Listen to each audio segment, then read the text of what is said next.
તો બનાસકાંઠાથી સમાચાર સામે આવી રહ્યા છે। બનાસકાંઠાથી મહત્વપૂર્ણ સમાચાર। ભાભરમાં દેશની પ્રથમ ગૌમૂત્ર ડેરીનો આરંભ થશે। તો ગૌપાલકો દર મહિને 18 લાખનું ગૌમૂત્રનું વેચાણ કરશે।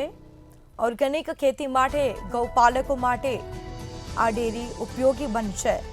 બીજી તરફ ડેરીમાં રોજ 10 લીટર ગૌમૂત્રમાંથી પ્રવાહી જૈવિક ખાતર બનશે।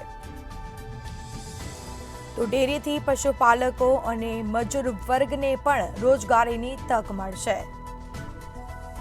તો બનાસકાંઠાના ભાભરમાં દેશની પ્રથમ ગૌમૂત્ર ડેરીનો આરંભ થવાનો છે, જેમાં ગૌપાલકો દર મહિને 18 લાખનું ગૌમૂત્રનું વેચાણ કરશે। તો ઓર્ગેનિક ખેતી માટે ગૌપાલકો માટે આ ડેરી ખૂબ જ ઉપયોગી બનવાની છે। ડેરીમાં રોજ 10 લીટર ગૌમૂત્રમાંથી પ્રવાહી જૈવિક ખાતર બનશે અને જેને લઈને ખેડૂતોને પણ કહી શકાય કે પાકમાં સારી રીતે પાક ઉગાડી શકશે। બીજી તરફ બનાસકાંઠામાં દેશની આ પ્રથમ ગૌમૂત્ર ડેરીનો આરંભ થવાનો છે। ભાભર ખાતે ડેરીનો આરંભ થશે। ડેરીથી પશુપાલકો અને મજૂર વર્ગને પણ રોજગારીની નવી તક મળશે। વધુ વિગતો સાથે સંવાદદાતા પ્રકાશ ત્રિવેદી ફોનલાઈન પર જોડાયા છે। જી, બનાસકાંઠાના ભાભરમાં દેશની પ્રથમ ગૌમૂત્ર ડેરીનો પ્રારંભ થવાનો છે, શું વિગત? સ્મિતા, ચોક્કસથી જો વાત કરવામાં આવે તો આવતીકાલે ભાભરમાં દેશની સૌપ્રથમ ગૌમૂત્ર ડેરીનો આરંભ થવાનો છે।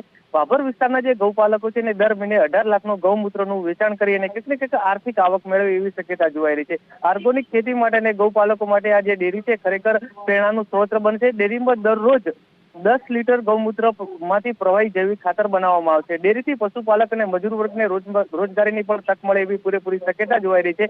આ જે ઓપનિંગ છે, ઓપનિંગની અંદર વિધાનસભાના અધ્યક્ષ શંકરભાઈ ચૌધરી, પુરુષોત્તમ રૂપાલા, ડોક્ટર વલ્લભભાઈ કોથળિયા તેમજ વૈજ્ઞાનિક અને સાધુ સંતો હાજર રહે છે। બનાસ ડેરી દ્વારા અવનવા પ્રયત્નો કરીને કેટલીક પશુપાલકોને પગભર થવા માટેનો પ્રયત્ન કરવામાં આવી રહ્યો છે, જેને કારણે બનાસકાંઠાના જે પશુપાલક છે લાખો રૂપિયાની દર મહિને આવક મેળવી રહ્યા છે। જી સ્મિતા। જી બિલકુલ, તે તમામ જાણકારી આપવા બદલ આપનો આભાર। તો ગૌપાલકો દર મહિને 18 લાખનું ગૌમૂત્રનું વેચાણ કરશે। ડેરીથી પશુપાલકો તેમજ મજૂર વર્ગને નવી રોજગારીની તક મળશે। ઓર્ગેનિક ખેતી માટે ગૌપાલકો માટે ઉપયોગી આ ડેરી બનવાની છે। તો ભાભર ખાતે દેશની પ્રથમ ગૌમૂત્ર ડેરીનો પ્રારંભ થશે।